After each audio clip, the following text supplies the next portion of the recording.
అపార కరుణాసింధుం జ్ఞానదం శాంతరూపిణం శ్రీ చంద్రశేఖర గురుం ప్రణమామి ముదాన్వహం. దేవుని స్వరము ప్రథమ భాగము.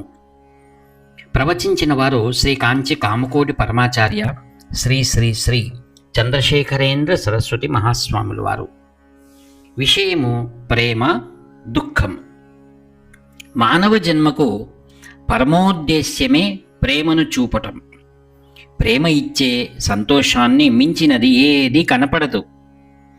ధనార్జన చేసి పేరును పొందినందువల్ల, తనకు తానే అందంగా అలంకరించుకున్నందువల్ల ఒకరికి చాలా అల్ప సమయం పాటు ఆనందం కలగవచ్చు, కానీ హృదయం నిండుగా తృప్తినివ్వదు.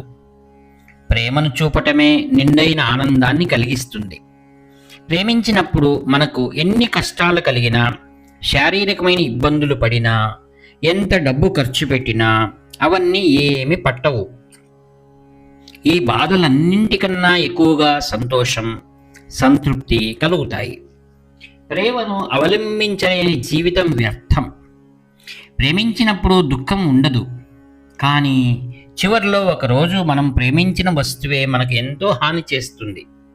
మనం ఎవరిపై అయినా ప్రేమను చూపుతాము. చివరిలో వారు ఒకరోజు మనల్ని వీడిపోతారు, లేదా మనమే వారిని విడిచిపోతాము.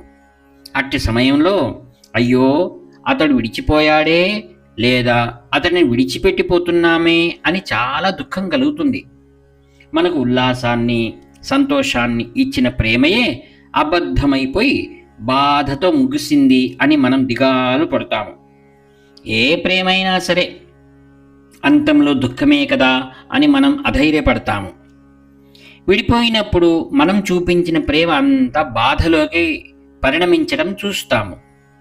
ఏ అనుభూతులు లేకుండా స్వార్థపూరితంగా జీవనాన్ని జీవించేవారు చాలా నయం కదా అని అనిపిస్తుంది. అట్టి వ్యక్తికైతే విడిపోవటం కారణంగా కూడా ఏ బాధ కలగదు కదా అనిపిస్తుంది కదా. కానీ వాస్తవానికి స్వార్థపరుడు కేవలం పాపాన్ని మూట కట్టుకుంటున్నాడు. మానవ జన్మను ఎత్తి ఏ సంతోషాన్ని, సంతృప్తిని అనుభూతి చెందకుండా ఒక చలనం లేని మానులా, రాయిలా బ్రతకటం వల్ల ఏం ప్రయోజనం లేదు. ప్రేమను చూపితే చివర్లో దుఃఖమే మిగులుతుంది. ప్రేమ లేకుండా జీవితంలో రుచి అనేదే ఉండదు. ఈ పరిస్థితిలో ఏం చేయాలి? ప్రశ్న. ఒక్కటే దారి. మార్పు చెందని, రూపు మాయని ప్రేమను పెంపొందించుకోవటమే. మన ప్రేమకు పాత్రమైన వస్తువు ఎన్నడూ మనల్ని వీడనిది అయి ఉండాలి. అట్టి వస్తువు ఉండి దాని పట్ల ప్రేమను చూపగలిగితే మనము ఆ వస్తువు విడిపోవడం అంటూ ఉండదు. ఎప్పుడూ మనం ఆనందంగా, సంతృప్తిగా ఉండగలుగుతాము. ప్రేమ అనేది ఎన్నడూ మార్పు చెందని పరమాత్మ పట్ల చూపించాలి. పరమాత్మ మనల్ని ఎన్నడూ విడిచిపెట్టిపోడు. మన ప్రాణవాయువులు శరీరాన్ని వీడి బయటికి పోయినా అవి పరమాత్మనే చేరుతాయి. పరమాత్మ పట్ల చూపిన ప్రేమయే శాశ్వతంగా నిలుస్తుంది.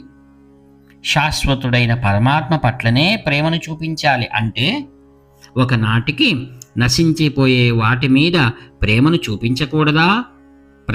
అనే ప్రశ్న ఉదయిస్తుంది. మనం పరమాత్మ యందు ప్రేమను మరింత ఎక్కువగా పెంచుకుంటూ పోతే ఆయన కన్నా అతీతంగా ఎవరూ లేరు అని తెలుస్తుంది.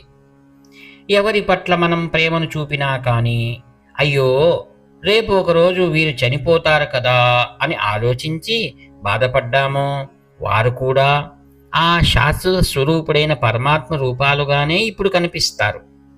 ఈ విధంగా లోకాన్నంతా పరమాత్మ స్వరూపంగా భావించి ప్రేమించాలి. అప్పుడు మన ప్రేమ ఎప్పటికీ బాధకు కారణం కాదు. ప్రతి ఒక్కరిని పరమాత్మగా భావించి ప్రేమించలేకపోయినా ఆధ్యాత్మిక గుణాలతో పరిపూర్ణులైన మహాత్ములను, జ్ఞానపూర్ణులైన గురువులను పరమాత్మగా భావించి వారి పట్ల ప్రేమను పెంపొందించుకోవడం సులువవుతుంది. అట్టి వారి పట్ల ప్రేమను కనపరచి వారికి శరణాగతి చేసుకోగలిగితే అదే చాలు. పరమాత్మ వారి ద్వారా అనుగ్రహాన్ని ప్రసాదిస్తాడు.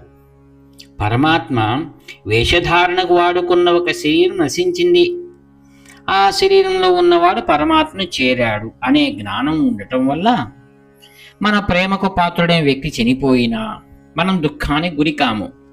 మన ప్రేమ ఏ తరుగుదలను పొందకుండా నిలిచిపోతుంది. దీనిని ప్రారంభంలో భగవంతునికి, సాధువులకు పంచుతూ క్రమంగా కొద్ది కొద్దిగా ఇతర జీవులకు అందరికీ విస్తరింపజేయాలి. ఇదే ఈ మానవ జన్మ పొందినందుకు ఫలితం.